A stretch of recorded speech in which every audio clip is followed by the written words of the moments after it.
പുതിയൊരു വീഡിയോ എപ്പിസോഡിലേക്ക് എല്ലാ മാന്യ പ്രേക്ഷകർക്കും സ്വാഗതം. ഇന്ന് ഞാൻ നിങ്ങളുമായി പങ്കുവെക്കുന്ന ഡെയിലി അപ്ഡേറ്റ്സിലെ ആദ്യത്തെ update 2025 WWE elimination chamber premium live event അമേരിക്കയ്ക്ക് പുറത്ത് ഇംഗ്ലണ്ടിൽ വെച്ചിട്ട് നടത്താനാണ് ആഗ്രഹിക്കുന്നത് എന്നാണ് നമുക്കിപ്പോൾ അറിയാൻ സാധിക്കുന്നത്. റസൽ വോട്സ് എന്ന് പറയുന്ന ട്വിറ്റർ ഹാൻഡിൽ നിലവിൽ റിപ്പോർട്ട് ചെയ്യുന്നത് അനുസരിച്ചാണെങ്കിൽ എലിമിനേഷൻ ചേംബർ മാർച്ച് മാസത്തിലായിരിക്കും നടക്കാൻ പോകുന്നത് അടുത്ത വർഷം. അത് ഇംഗ്ലണ്ടിൽ വെച്ചിട്ട് മാഞ്ചസ്റ്റർ എന്ന് പറയുന്ന സ്ഥലത്തെയാണ് അവർ കൂടുതൽ ശ്രദ്ധ കേന്ദ്രീകരിച്ചിട്ടുള്ളത് എന്നാണ് അറിയാൻ സാധിക്കുന്നത്. അപ്പോൾ അമേരിക്കയ്ക്ക് പുറത്ത് ഒരിക്കൽ കൂടി elimination chamber premium live event പോകുന്നു എന്നാണ് അറിയാൻ സാധിക്കുന്നത്.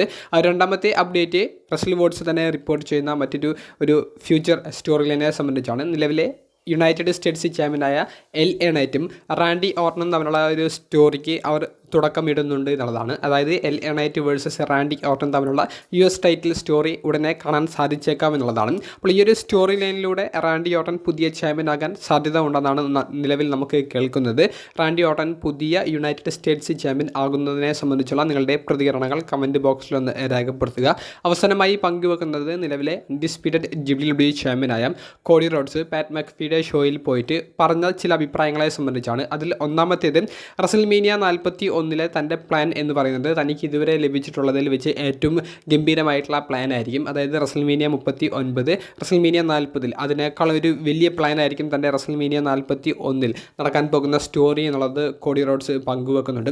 കൂടാതെ തൻ്റെ ചാമ്പ്യൻഷിപ്പിനെ സംബന്ധിച്ചുള്ള ചെറിയ സ്റ്റിപ്പുലേഷൻസ് ഒക്കെ ഈ വരുന്ന ബാഡ് ബ്ലഡ് പ്രീമിയം ലൈവ് ഇവൻറ്റിലൂടെ വെളിപ്പെടുത്തിയേക്കാം എന്നുള്ളതും കോഡി റോഡ്സ് പറയുന്നുണ്ട്. അതായത് ക്രൗൺ ജുവലിൽ കോഡി റോഡ്സിൻ്റെ എതിരാളി ആരായിരിക്കും എന്നുള്ളതിനെ സംബന്ധിച്ചുള്ള ഒരു വെളിപ്പെടുത്തൽ, അതിനെ സംബന്ധിച്ചുള്ള ഒരു ടൈറ്റിൽ ഇംപ്ലിക്കേഷൻസ് അതൊക്കെ ഈ ബാഡ് ബ്ലഡ് പ്രീമിയം ലൈവ് ഇവൻറ്റിലെ ഒരു വീഡിയോ ഫുട്ടേജിലൂടെ WWE പുറത്തേക്ക് വിട്ടേക്കാം എന്നുള്ളതും കോഡി റോഡ്സ് പറയുന്നുണ്ട്. ഇതൊരു സ്പോയിലർ പോലെ കോഡി തന്നെ പങ്കുവെക്കുന്നതാണ്. ഇതിനെ സംബന്ധിച്ച് ഒഫീഷ്യൽ ആയിട്ടുള്ള ഇനിയൊരു കൺഫർമേഷൻ മാത്രമേ ലഭിക്കേണ്ടതുള്ളൂ.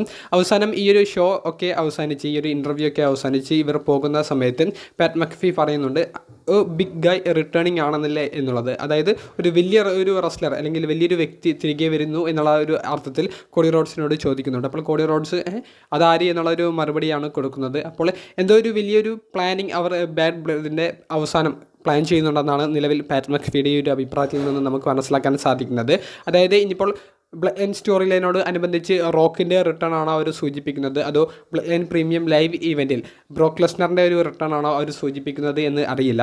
എന്തായാലും ജിമ്മി യൂസോ പോൾ ഹേമൻ തുടങ്ങിയവരെ ബിഗ് ഗായ് എന്ന് പറഞ്ഞുകൊണ്ട് അവർ റെഫർ ചെയ്യാൻ യാതൊരുവിധ സാധ്യതയുമില്ല. അതൊന്നെങ്കിൽ ബ്രോക്ക് ലെസ്നർ അല്ലെങ്കിൽ റോക്ക്, ഇവരിൽ രണ്ടുപേരിൽ ആരെങ്കിലുമൊക്കെ ആയിരിക്കാം ബിഗ് ഗായ് റിട്ടേണിംഗ് എന്നുള്ളത് കൊണ്ട് പാറ്റ് മക്ഫി ഉദ്ദേശിച്ചിട്ടുണ്ടായിരിക്കുക.